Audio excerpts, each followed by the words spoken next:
This video is how an FBI agent infiltrated the KKK.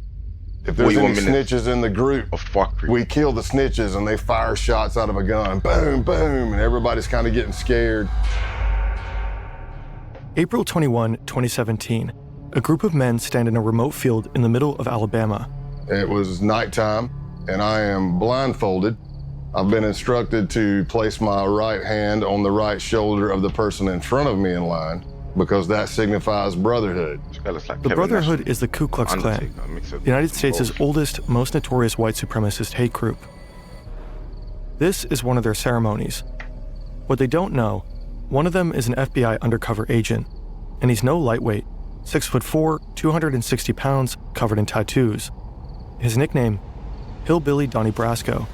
He's gone undercover as a contract killer, a contraband smuggler, an arms dealer. He's put dozens of people behind bars, from drug dealers to violent motorcycle gangs to pedophiles.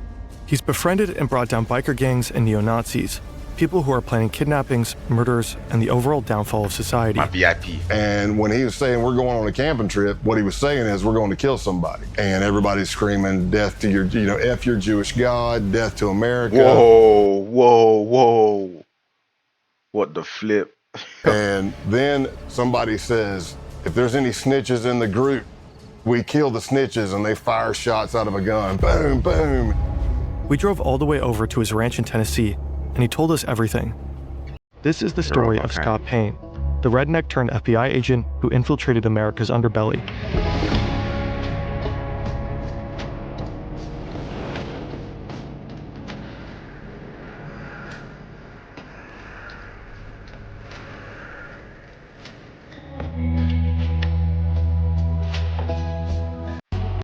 Based on Scott Payne's book and podcast. Find the links in the description. Yeah. What I saw was a watery image. It was completely red, and there was a demon looking at me in that watery kind of ripple image with a grin and long crooked finger looking at me saying, "Come here," smiling. Scott is 14 years old, and he's just seen a demon. The year before, his parents divorced, and Scott went down a dark path, consulting spirits, watching diabolical horror movies, satanic rituals, deals with the devil. That's what brought him here, a friend's house, spending the night. They've had a small amount of alcohol, but no drugs, no hallucinogens. I would do like these little vignettes where I would pretend I was being possessed by a demon or I was the devil or whatever. I was on the couch and I was doing this scene from a movie where somebody is like being possessed by a demon. And so I'm fighting in my voice, and then the demon voice comes in and there's this battle. And at the end, the demon wins and possesses the person. It's based off a true story. So that's what I act like happened. And I'm laughing like the demon, and I rolled over. There's no way to It all started as a mock demonic possession, but then he actually saw a demonic figure. And this was his breaking point. So let's just say after the demon scare, I got Jesus scared back into me, and that was it. Not that the devil was done with me, but I was done with him.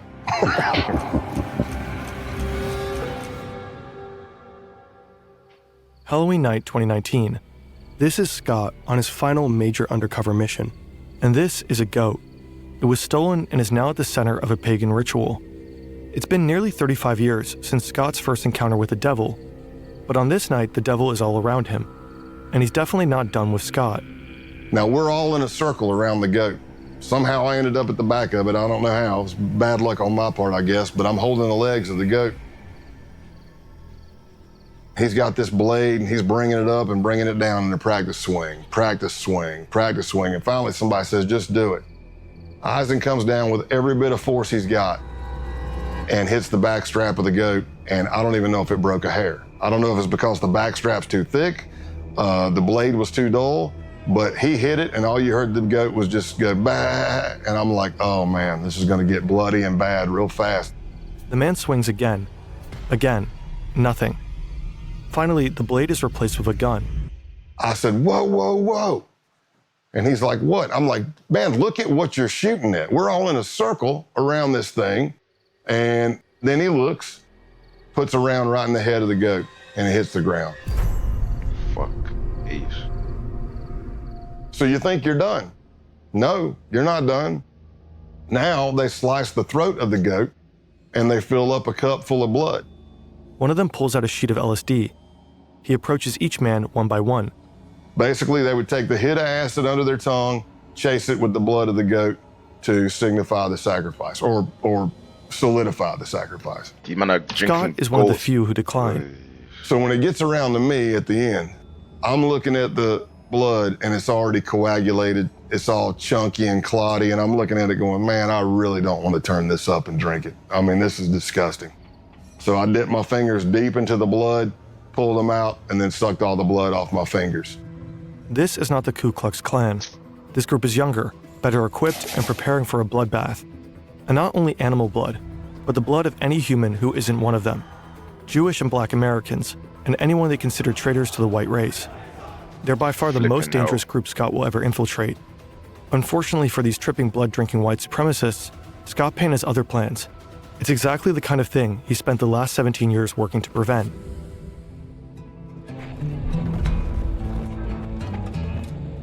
I became an FBI agent in 1998, and by 2002, I'd already done some undercovers for the FBI, but I wasn't yet certified through the FBI undercover school. So I finally got a slot. September 2002, Quantico, Virginia. This is the FBI Academy. If you make it through the year-long application process, if you pass the physical and psychological assessments, the tests, the polygraphs, the interviews, the background checks, if you make it through all that, you end up here, in a 20-week training program. If you get through the 20 weeks, you become an FBI agent. Scott's been here before. Now he's back, about to start the training program for undercover agents. Getting admission to the program is hard enough. Graduating is even harder. Only about half the admittees make it through. It's a 2-week school with no days off. We're very big on sleep deprivation. You're going through multiple scenarios of all shapes and sizes. Very big on sleep. And there's only 20 slots for the class. Others break down. They make missteps during the high-pressure scenarios. They grow delirious and erratic from the lack of sleep. But Scott thrives. The sleep deprivation, the relentless role play, the grueling exercise. If anything, he feeds on it. Meanwhile, he's learning from his idols, legendary FBI agents like Joe Pistone, who spent 6 years undercover with the Bun-On-No crime family. But they don't always notice him. So I remember Joe Pistone coming to speak, and I was like a kid in a candy store, man. I'm like, oh my gosh, this is Donnie Brasco. This dude did 6 years undercover in the mafia. And he's teaching, but he has this thing where he keeps kind of wanting to walk right up to the desk. So he kept stepping on my feet. And, I was trying to get out of his way. And then finally, as he's teaching, he just looks down at me and he says, Jesus, kid, either you got the biggest feet I've ever seen or I can't see. And he throws a couple of bucks on the desk because he's like still in mafia mode. He throws a couple, he goes, hey, go get yourself a shine on me. And I just took my feet and shoved them under the seat, man. Joe Pistone may have scuffed up Scott's shoes. What neither of them could have known at the time is that Scott would go on to fill Joe's. The FBI Academy trains agents to take down bad actors. More and more of these criminals operate online. Scammers, identity thieves, fraudsters, the list goes on. Such criminals rely on your personal data, your name, your phone number, your email address, sometimes even health-related information. Most people aren't aware that their data has already been exposed and is actively being sold by data brokers online. Incogni helps solve this problem. And you. Incogni scours hundreds of data brokers and then leverages data protection laws to have your exposed data deleted. With their unlimited plan, Incogni even offers the users careful degree. FBI, if you're looking on paper, I really didn't jump out. Scott doesn't have a fancy degree. He doesn't speak any foreign languages. His nickname is Big Country, for obvious reasons. So he begins to work as an instructor at the school he just graduated from. Unorthodox, but it got him noticed by the right people. I'm role-playing in these scenarios, and people that are there who are senior undercovers are watching because they're trying to recruit for other cases, and that's how my name started getting out there. So after months, there's finally a possible assignment, one that Scott is perfect for. Sure, he's a redneck with almost no foreign language skills, not suitable for many undercovers, but he has something most other agents don't. He doesn't need to pretend to be a hard-living misfit. He is one. He knows he'll feel at home where he's about to go, but he has no idea how close he'll grow to the criminals he's been assigned to infiltrate and how hard it will be to turn on them. People always have their own opinion of what undercover being work an FBI is. agent. Some people say it's undercover work. acting, some people say it's lying. Essentially, this is the definition of undercover work. You are building relationships that you're going to betray. Oh, man. Scott I'd is on a say, mission. like, you can feel bad for the criminals, but at the end of the day, they're criminals, bro. So, I don't know. And his targets, these men, have just arrived. They're members of the Outlaws Motorcycle Club, the main rivals of the Hells Angels. They've been implicated in drug trafficking, prostitution rings, money laundering, the list goes on. And they're notorious for violence against rival gangs. Infiltrating them is exceedingly difficult. Scott Payne is here to do just that. But there's a problem. Part of the intelligence Scott was given is wrong. He was told they wouldn't be wearing their colors. Obviously they are. Scott has hoped to strike up a casual conversation, letting the topic of motorcycles arise naturally. But these guys are advertising their gang affiliation. He can't just go up and say, "Hey, you guys ride." His only choice is to make them come to him. Luckily, another part of the intelligence is right. This guy, road named Spanky, loves to be the center of attention. So Scott steals it. He works the crowd. He tells jokes. He talks loudly. He draws attention to himself, making Spanky want to steal it back. Soon enough, Spanky asks where Scott is from and sends him a drink. Spanky's called me over. He's introducing me to other people. And of course, I'm getting more scrutiny. The more people I meet, the more scrutinized I am. Everything seems to be going well, but the real scrutiny happens somewhere else. So I walk into the bathroom, and as I'm at the urinal, in a lot of bars, there's like a little box in front of the urinal, plexiglass. It might be flyers for a band coming up or a stripper coming to town or something like that. So I can see a little bit of a reflection. And I see this jacked big dude come walking in. And I see him looking at each stall, and he's like, okay, that's empty. I see him looking under the stalls to make sure nobody's in there. And I'm watching this from a reflection. And then he comes walking up right beside me, and for a split second, I thought, oh, I'm getting jumped. I'm getting jacked right here. And that didn't happen. He says, so what brings you to Massachusetts? All undercover FBI agents have a legend, a detailed made-up backstory that they have to commit to memory. He's from deep South Texas, up in Massachusetts for work. He loves Harleys and whiskey, and his name is Scott Calloway. As it so happens, the guy grilling him in the bathroom is also named Scott. Scott Town. A lot of undercovers, you bond with people, especially deep undercover long term, but there's never been another person I bonded with closer than Scott Town. For a year and a half, Scott gets to know the outlaws. That's in he drinks with them, minutes. Rides with them, fights alongside them. He gains their trust. He becomes their friend. They call him Tex. Scott's legend may be a lie, but the friendships are real. Scott Town becomes like a brother. He likes to drink, I like to drink. He likes to fight, I like to fight. He likes to ride and lift, I like to ride and lift. We completed each other's sentences. We were just kind of cut from the same cloth. Now he's starting to build a They even relationship. both have a daughter who's the exact same age. Scott Town is kind of a doppelganger, the person Scott Payne might have become had he not gone into law enforcement. Another gang member, Brian De La Vaga, aka Clothesline, also becomes a close friend of Scott's. He said, and these guys are my brothers, and I grew up around them. He said, but I really don't have that many friends. Somebody that I know would take a bullet for me, and that I would take a bullet for. And in my mind, I'm looking at his face, and I'm going, oh, no, man, don't say it. And he looks at me and says, you're one of those guys. Oh, Tomorrow is the big day. you might be too deep in. Over the course of last year, Scott has convinced the outlaws that he's a high-ranking member of an international theft ring. They begin running jobs together. It begins small, with insurance fraud and vehicle trafficking. An outlaw reports a motorcycle as stolen. He then files an insurance claim, while Scott sells the motorcycle across the border. A double win.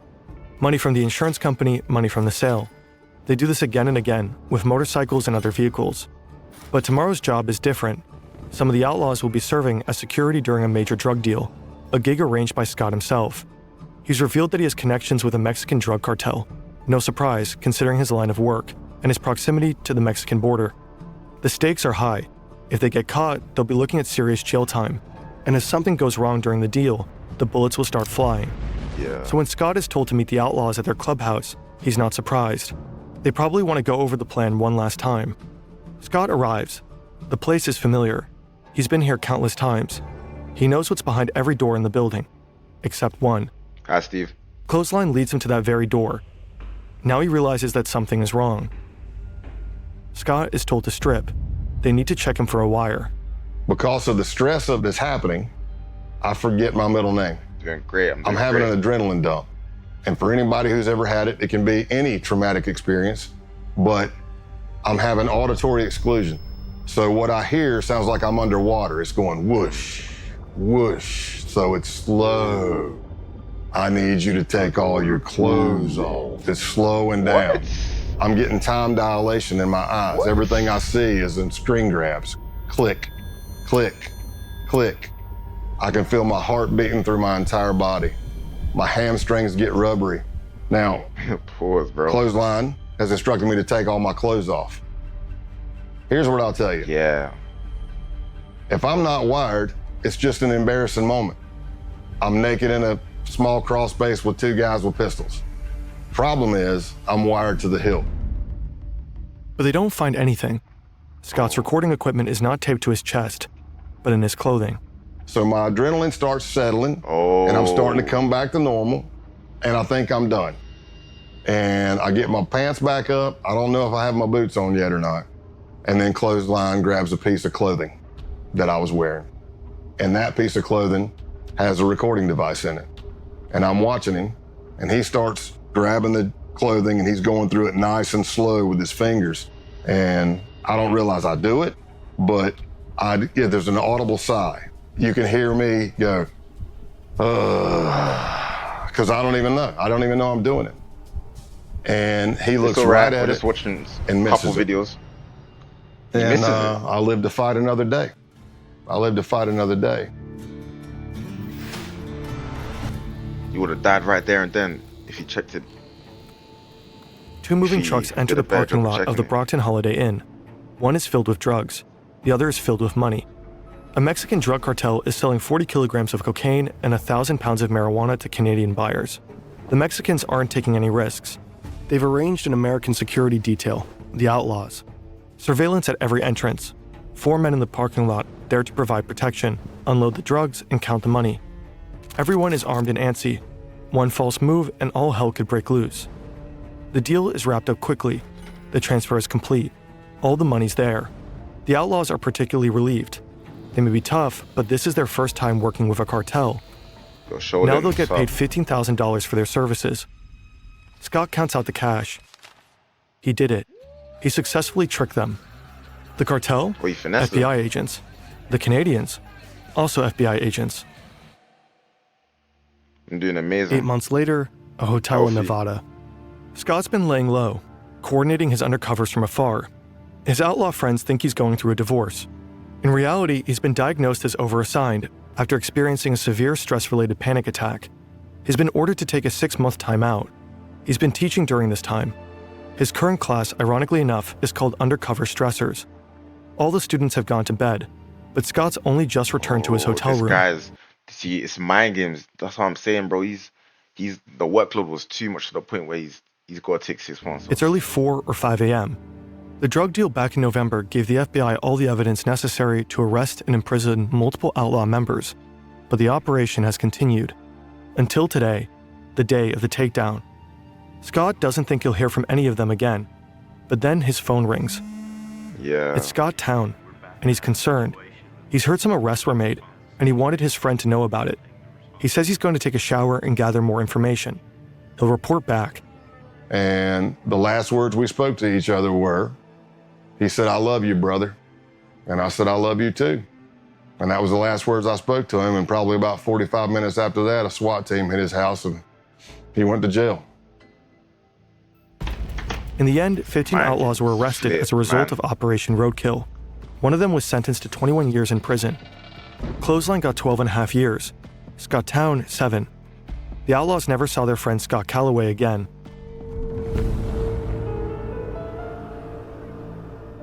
The Ku Klux Klan emerged in the wake of the American Civil War. From the very beginning, they were racist to the core, raining terror and death on Black Americans. In the late 19th century, they flogged, tortured, and lynched politically active Black men, raped their wives, shot their children, and burned their schools. Historians consider them to be America's first terrorist movement. Today, the KKK remains active, but only as a shadow of its former self. Fewer members, less influence. However, burning crosses is still one of their favorite things to do, and they've stayed true to their roots. Naturally, as a terrorist organization, they have to act in secrecy. You might assume that infiltrating them as an FBI agent is not the easiest feat. So you may ask yourself, how do you contact the United Klans of America? Well, it turns out the group I was looking at had a hotline. Scott starts talking to a guy named John Jack, a Klansman whose passion for Jack Daniels earned him this nickname. Scott tells him he's got the number from a group of bikers he met at a gas station. It's a plausible story. Scott looks the part, and his time with the outlaws taught him how to play it. Biker gangs and white supremacists often run in the same circles. Jack starts talking about this rally that's coming up. Vendors, burning crosses, country music, the usual. But there's a problem. He said, I'm not gonna lie to you, Scott. I had a band lined up, but the singer just got locked up, and I really don't know what the hell I'm gonna do about music. And I thought, this could be my end. And I said, did I happen to mention that I'm a musician and a singer? I said, well, I'll tell you what I'll do. I'll bring my acoustic and my PA system. When I get there, you can come meet me by the car. I'll strum a couple of tunes for you if you think I suck. And he's like, oh, hell, this is gonna be great. It's gonna be great. Scott doesn't know that he just signed up for something far more sinister. April 21st, 2017. It's the day of the Ku Klux Klan rally. I got lost multiple times until I finally drove up on this empty, I don't know, lot, fenced in. The levels of improv you need to have to be an FBI agent, bro.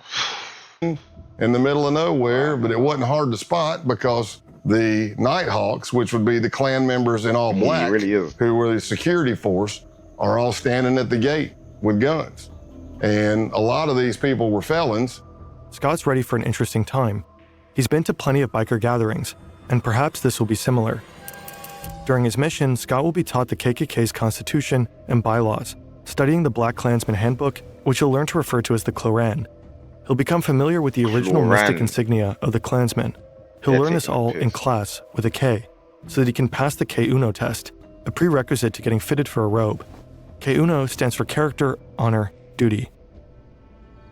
It's getting dark, and he's been invited to participate in a naturalization ceremony. He has no idea what this means, but all the newbies are doing it. He'd stick out if he didn't. And that's how he finds himself in the middle of a field, blindfolded, holding the shoulder of the man in front of him, a gesture meant to signify brotherhood. They are told to raise their right hands and repeat an oath. I do swear from this moment forward. And then they tell us to get down on our knees. To fostering the welfare of the white race. So I'm on my knees, blindfolded. And further the work of America's greatest movement. They take my blindfold off, and there's a Ku Klux Klan member in a green robe. And he has this sword, and he kind of knights me. The United Klans of America. And then we all hug, and there's like a little bit of a celebration, and I'm not sure what happened. And then it hits me as I'm walking to my truck. I'm like, I think I just joined the damn Klan. Yep, that's what that was. So I got naturalized in the Ku Klux Klan that night. Scott's time at the KKK will end up being relatively short-lived. The case isn't really going anywhere. And there's another group coming into focus, a far more dangerous one. In the FBI, we started encountering more violent type extremism, not the KKK types. We're talking advanced neo-Nazism. And it led me to an accelerationist group called the Base. The Base mission will provide to be far more extreme than anything Scott has ever seen. The network of violent white supremacists. An extremist group known as the Base. Violent neo-Nazi terrorist paramilitary group called the Base. On August 11th, 2017, crowds of people marched through the campus of the University of Virginia in Charlottesville, chanting racist and anti-Semitic slogans. They were protesting the removal of a statue of Robert E. Lee, the famous Confederate general. The next day, they were met by counter-protesters, and things quickly turned violent. Exactly, bro. Then they turned deadly. A white supremacist drove his car into a crowd of counter-protesters, injuring 35 people and killing Heather Heyer. For some, the Unite the Right rally was a wake-up call, surprising proof that white supremacy persists in America. To others, it was a grim reminder, and frightening evidence that white supremacists were feeling emboldened enough to come out of the shadows. The first accelerationist group emerged in 2015. They called themselves Atomwaffen Division. They'd been inspired by the writings of the neo-Nazi James Mason, whose book Siege had become a sort of Bible for accelerationists. The book denies the Holocaust and attacks homosexuals and Jewish people. It also calls for organized violence, specifically for the formation of terror cells prepared to wage war against the system.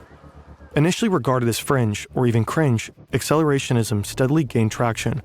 By 2021, roughly 90% of white nationalist groups identified as accelerationist. That same year, the US Director of National Intelligence identified racially motivated violent extremists as the most lethal domestic terrorism threat. More than other white supremacist ideologies, accelerationism insists on the importance of direct violent action, the kind of action taken by the people they call saints. Like St. Tarrant, for Brenton Tarrant, the Australian white supremacist who attacked 2 mosques in Christchurch, New Zealand. He killed 51 people. Or St. Roof, for Dylan Roof, who killed 9 people, all black, during a church service in Charleston, South Carolina. This is the kind of action accelerationists believe in, action that will further destabilize society, that might finally lead to societal chaos. They are explicit about this. Roof, for example, said he'd hoped to ignite a race war. Failing that, though, the purpose is to inspire more violence, which is exactly what such attacks have done. So just a bunch of King Vons times 10. Scott Payne just signed up on Facebook. He's about to publish another racist post. His goal is to get banned. But nothing happens. A fellow agent points out that he doesn't have any friends. He adds a few people, and that does it.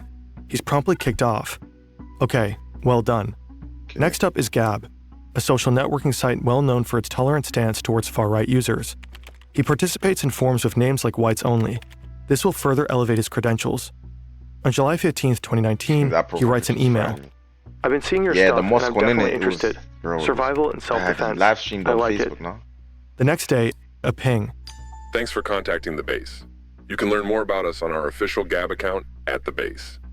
If you're interested in joining, please provide the following info to begin the vetting process. The base is a white supremacist neo-Nazi group. They were just founded a year ago, and they are accelerationists through and through. Their plan entails assassinations, sabotage, and acts of terrorism. Their targets are black people, Jewish people, and anyone they consider traitors to the white race.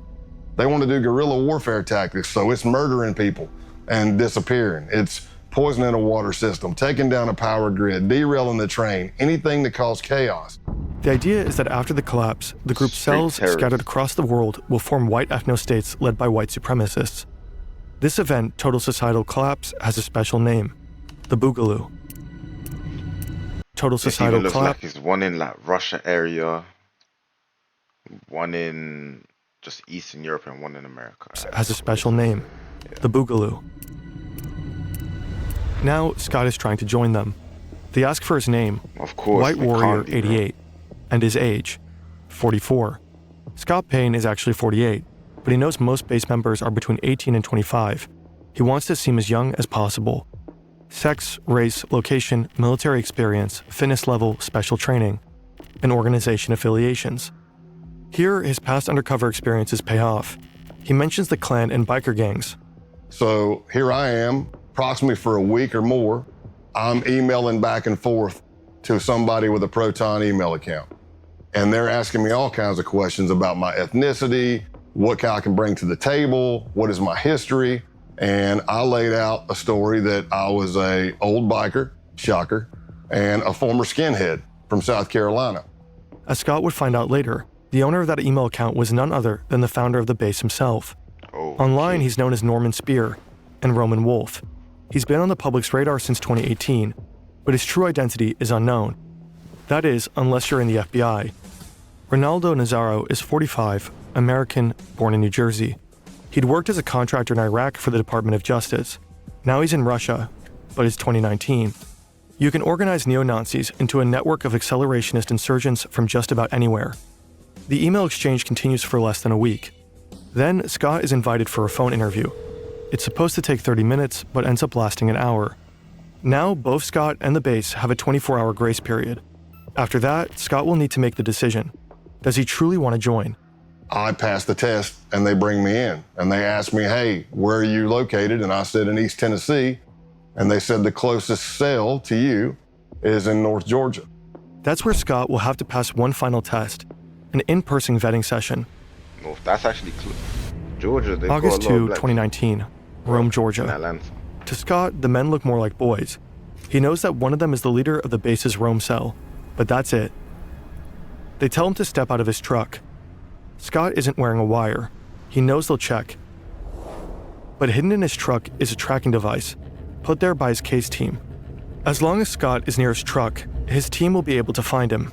I step out, shake hands or whatever, and he says, hey, I need you to put your phone in airplane mode. And I said, okay. He pulls out this wand thing that I'd never seen before. It looked like a Geiger counter. It had a big triangle card in it, lights all over it. He wands like me. Device detection. And I pass because I'm fine, I don't have anything. Then he starts wanding my truck. No big deal.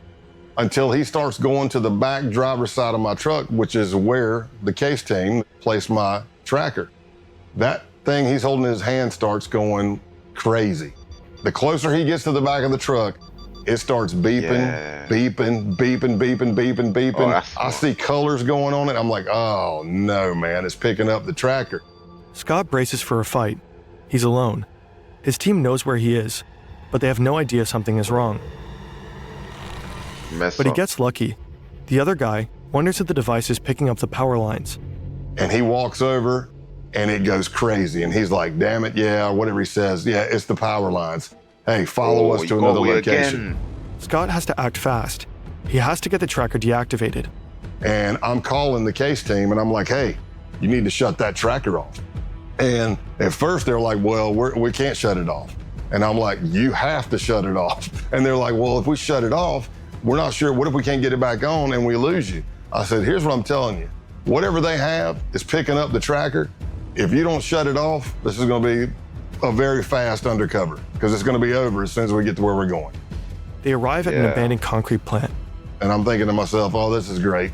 How many movies have I seen where somebody's killed in an abandoned concrete plant? I hope they got the tracker off. They pull out the wand, they wand me, and I passed. Scott is in. Man. By this point, Scott's been around the block. The outlaws, the Ku Klux Klan. But nothing could prepare him for what comes next. Scott has been with the base for over 2 months now. As a boy, he loved camping with his parents and friends. He'd explore the woods, go fishing. But the camping trip he's just been invited to isn't like the ones he used to go on. The list of things to bring contains some unusual items. Weapons, ammunition, and the same kind of camouflage. Flecktarn, worn by the German military. This is no ordinary camping trip. This is a hate camp, an extended training session to prepare members for the Boogaloo. Hand-to-hand combat, weapons drills, grappling. By now, Scott has attended a number of similar training sessions, but this one is different. It's longer, 3 to 4 days, and it's bigger, with base members coming in from around the country: Texas, Alabama, Michigan, Delaware. He's familiar with many of the men he'll be camping with. At least he knows most of their online pseudonyms. Can't Go Back, Ison, Punish Snake, Dima, Big Siege, Zoomnat. All from out of state. And of course he knows his fellow Georgia cell members, Helter Skelter and Pestilence, who vetted Scott back in August with the cell leader himself. TMB, the militant Buddhist. Everyone knows Scott by his code name, Pale Horse. When you're an undercover agent, some cliches are true. Scott has learned to expect the unexpected, yet he fails to expect what would happen at the Halloween hate camp. I wake up to a pounding on my window. Pale Horse, you gotta wake up, you gotta wake up. I'm like, what's up, man, what's going on? They're like, hey, you gotta get out here and see this. I've been doing undercover since 1996 at this point. And I have never been with a group of people where I had to burn Bibles, burn American flags. I damn sure wasn't part of a group that went out and stole a goat and we sacrificed it at a pagan ritual and drank its blood. And I did all that in 3 days with these guys. Fucking hell. After they decapitated the goat, the group comes together for a barbecue. That's the story. So they roast the goat over an open fire and have it for dinner. All of this, of course, while tripping balls. It's impossible to know what blossomed in their brains that night, what hallucinatory horrors they saw. If their drug-fueled fantasies were anything like their sober ones, then they dreamed of death and destruction, of killing Black Americans, Jews, anti-fascists, and communists, of the Boogaloo. Scott has become upsettingly familiar with these fantasies and with the beliefs that produce them. Behind each pseudonym is a young man, and within each young man is a darkness. The militant Buddhist's real name is Luke Lane. If the Boogaloo requires it, he says he could kill his dad. Pestilence is Jacob Cotterly. He believes Hitler is still alive. Michael Helterbrand, aka Helter Skelter, says he'd have no problem killing a commie kid. Punish Snake, a former Canadian soldier who'd been doxxed by an undercover journalist, gets emotional talking about it, but he knows he'll have to kill his ex-fiancée when the boogaloo kicks off. She's half black. Scott Payne records all of this, and as he earns their trust, he records more. And we did more and more trainings through that Saturday, but by that Saturday night, we went back down to the holy site and had a bonfire.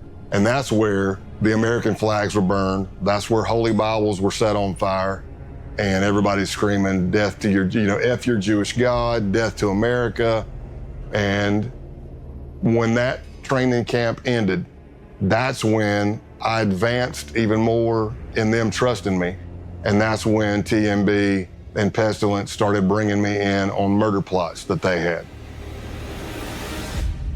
It's more than 2 months later, and Scott is back at TMB's farm, the 100-acre property where the Halloween hate camp took place. For the last few weeks, TMB has been talking about another camping trip, but he's been cagey. He doesn't want to share information via chat. Scott has convinced him to meet. He wants details. It turns out the camping trip isn't a camping trip. It's a hit job. I think he already TMB he already closed that case. Like, that was a past case. I think he already separate chat room called the camping trip.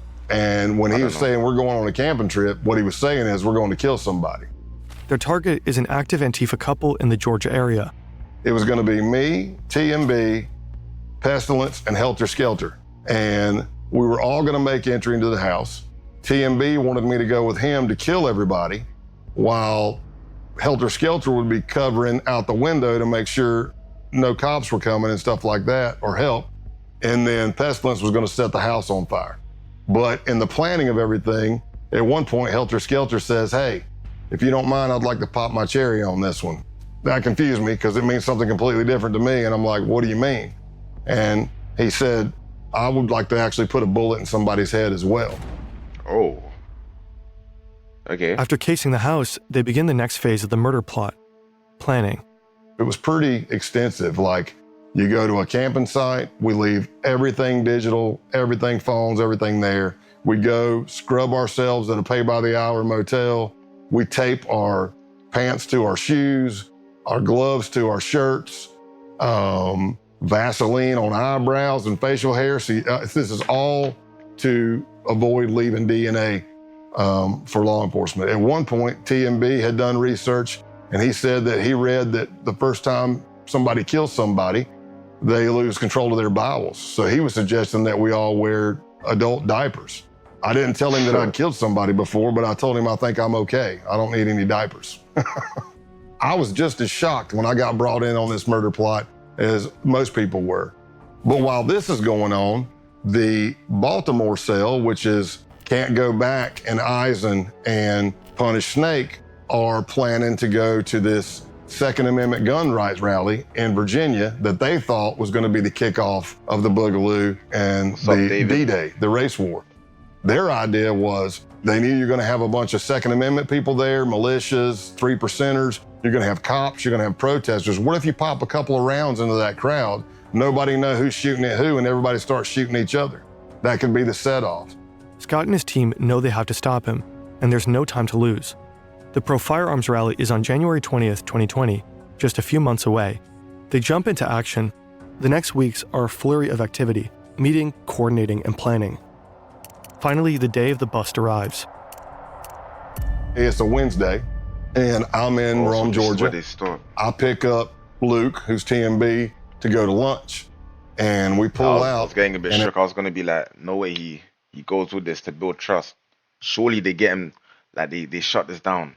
As I'm driving down the road, I knew what my ruse was going to be. I was going to say something was wrong with the truck, but sure as you know what, the truck made some loud sound I've never heard. I didn't hit anything.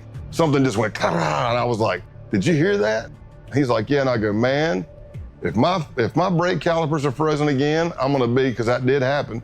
So I took a left out of his neighborhood, pre-planned by the SWAT team, and I pull up tight to a fence. And as I go, hey, I'm going to get out and check the truck. So I'm walking around the back of the truck. Another vehicle pulls up, He doesn't know who they are. I know who they are. They're part of the case team.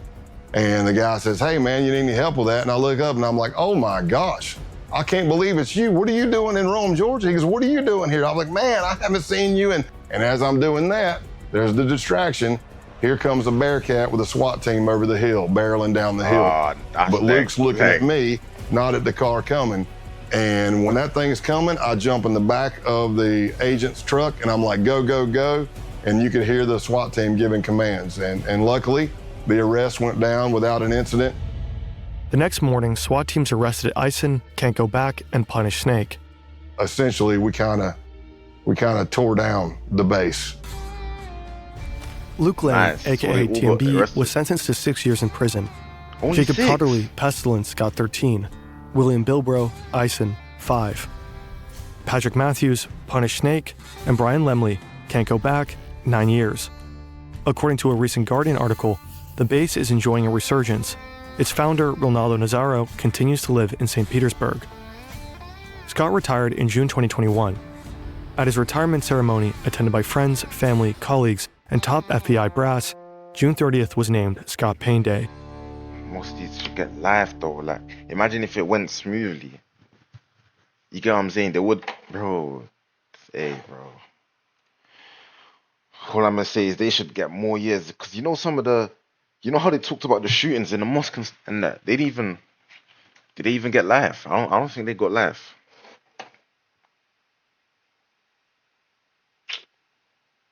But whatever, man. Hey, let me get.